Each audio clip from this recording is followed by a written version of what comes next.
O Senhor esteja convosco. Ele está no meio de nós. Proclamação do Evangelho de Jesus Cristo segundo Lucas. Glória a vós, Senhor. Naquele tempo disse Jesus aos seus discípulos: Eu vim para lançar fogo sobre a terra, e como gostaria que já estivesse aceso. Devo receber um batismo, e como estou ansioso até que isto se cumpra. Vós pensais que eu vim trazer a paz sobre a terra?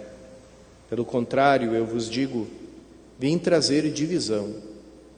Pois daqui em diante, numa família de 5 pessoas, 3 ficarão divididas contra 2, e 2 contra 3. Ficarão divididos o pai contra o filho, e o filho contra o pai, a mãe contra a filha, e a filha contra a mãe, a sogra contra a nora, e a nora contra a sogra. Palavra da salvação.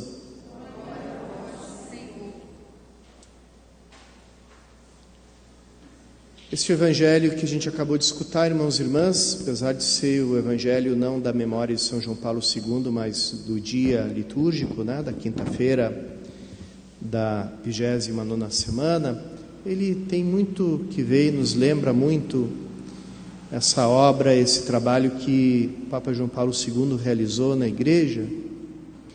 Realmente ele quis causar, em toda a igreja esse grande incêndio do amor, o incêndio da misericórdia de Deus, para que chegasse até o fim da terra esse fogo, não um fogo que destrói, mas o fogo que transforma. Esse fogo de Cristo, que já tinha sido anunciado por João Batista: eu batizo com água, mas ele vos batizará no Espírito Santo e no fogo. É justamente esse fogo que transforma, que cria novas criaturas, que gera uma nova criação. Ele provoca a divisão com o mundo antigo. São João Paulo II começou o seu pontificado com aquelas palavras memoráveis: não tenhais medo, abri as portas a Cristo, escancarai as portas a Cristo, abri de par em par. E assim, quase que predizia que todas aquelas muralhas criadas pelo medo, criadas pela desconfiança entre os homens, as muralhas dos governos, as muralhas das ideologias, elas iam todas ir caindo, As muralhas também que dividem os países ricos dos países pobres, São João Paulo II foi aquele primeiro que propôs uma coisa que na época era impensável, que era o perdão da dívida dos países pobres, que não tem como pagar. E depois, uma palavra que foi dita perto do jubileu do ano 2000, que foi tida com espanto e tida como uma coisa utópica, um desejo muito bonito, muito piedoso de um Papa preocupado com os pobres, mas uma coisa que não era factível, que era impossível de ser feita. E, no entanto, os países foram compreendendo que o caminho para a cooperação, para o caminho para o desenvolvimento, era justamente pagar e cancelar essas dívidas, cancelar dívidas impossíveis de ser pagas. Então, assim, João Paulo II foi derrubando as muralhas, na sua Polônia natal, dominada pela ditadura soviética, ainda que à distância.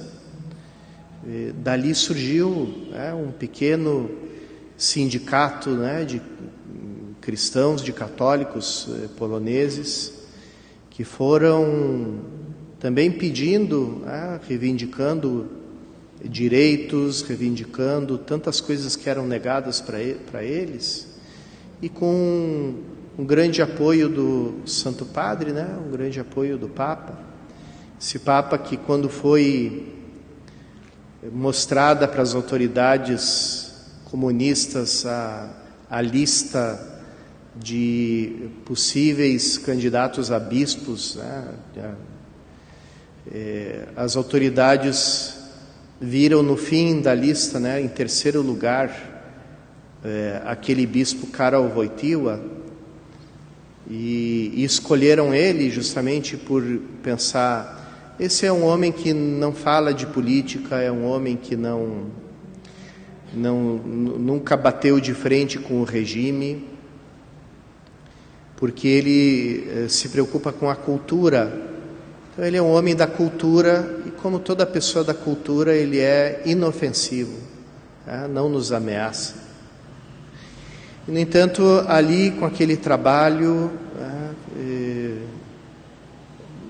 dirigido ao espírito humano, né, dirigido ao ser humano na sua inteligência, na sua vontade, né?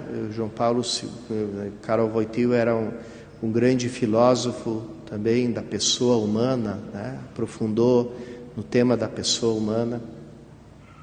Ali foi preparando os corações, né, para essa liberdade e para abrirem as portas a Cristo, para derrubarem as muralhas. E assim foram sendo no mundo todo abertas essas portas a Jesus Cristo. E João Paulo II não se resignou a governar a igreja de longe, fez questão de ir e visitar todos os países, né? E foi o Papa que mais viajou de todos, né? Viajou até o fim do mundo anunciando Jesus Cristo e espalhando esse incêndio, né, próprio de Cristo. Um Papa que se colocou inteiramente nas mãos da providência, um Papa que vivia mergulhado na oração, e um Papa que vivia debaixo do manto de Maria, a quem ele entregou todas as suas coisas, e colocou no lema, né, no seu lema episcopal, que depois levou também para o pontificado, aquelas palavras de consagração a Nossa Senhora: totus tuus, sou todo teu, Maria, todas as minhas coisas são tuas. E ele entendeu que entregar, desviar de Cristo, pelo contrário, era manifestar, né, essa centralidade de Jesus Cristo. João Paulo II, um Papa cristocêntrico, um Papa que sempre falou de Cristo como Redentor, né, da missão do Redentor, a missão daquele que vai pelo mundo todo levando a salvação, e que lançou esse desafio da nova evangelização, uma evangelização que tem que começar dentro de casa, com os próprios católicos, que muitas vezes perderam de vista essa centralidade de Cristo e deixaram um pouco esse incêndio de Cristo apagar, né, e virar cinzas. Então, voltar a incendiar os corações. João Paulo II também foi conhecido por esse amor preferencial que ele tinha pelos jovens. Na conferência de Puebla, no primeiro ano do pontificado dele, ainda em 1978, foi comparecer, né, na reunião dos bispos da América Latina, e eles desde Medellín estavam falando da opção pelos pobres, e São João Paulo II propôs para eles que também se falasse da opção pelos jovens, que a igreja também fizesse essa opção preferencial pelos jovens. Então esse amor de João Paulo II pela juventude, que depois se encarnou naquelas jornadas mundiais da juventude tão lindas, tão maravilhosas, e ali era uma ligação espiritual profunda, uma identificação de coração. João Paulo II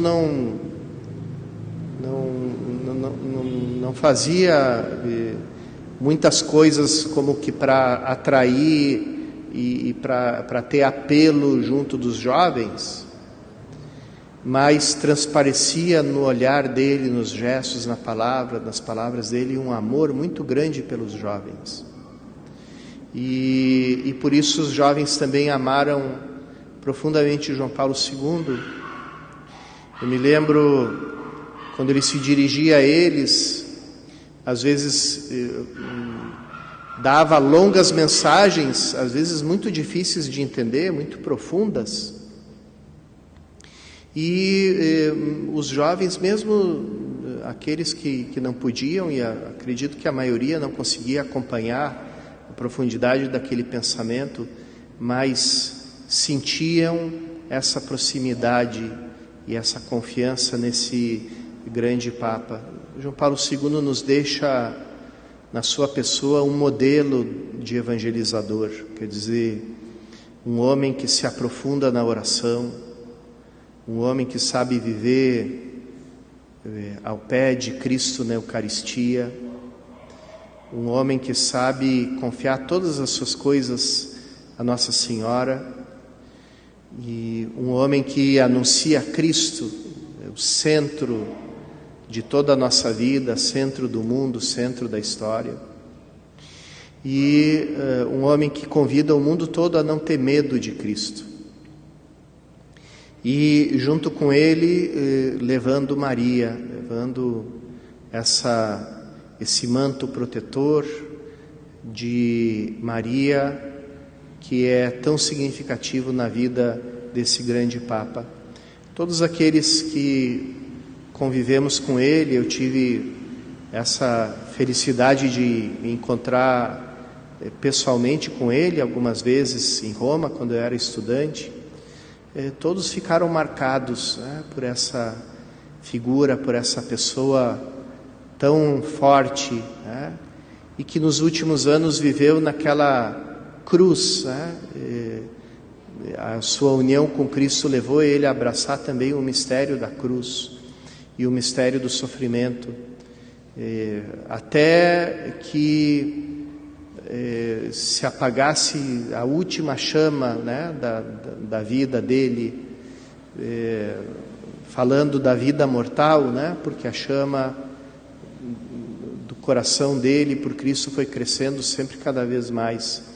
Até aquele momento, né, daquela Páscoa de 2005, quando ele tentou dizer uma última mensagem para os fiéis reunidos no domingo de Páscoa e já não conseguiu sair palavra nenhuma da boca dele.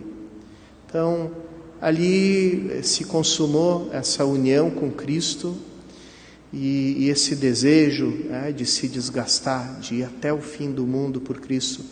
E quando faleceu João Paulo II, o mundo inteiro foi ao encontro dele, né? Aquelas semanas, aqueles dias que passaram, Roma ficou lotada de peregrinos que passavam 7, 8, 9, 10 horas na fila para terem um instante de poucos segundos na frente do caixão, né, de São João Paulo II, para dar o último adeus àquele homem que quis estar perto de todos os seres humanos, que quis levar Cristo para perto de todos nós. Vamos pedir, por intercessão dele, a graça para a nossa igreja, que a nossa igreja seja fiel a Cristo, anuncie a Cristo com firmeza, sem medo, e se confie, né, a proteção da nossa Mãe Santíssima, para que a gente possa cumprir esse desejo que Cristo expressa nesse Evangelho. Eu vim para lançar fogo à terra e como gostaria que ele já estivesse aceso.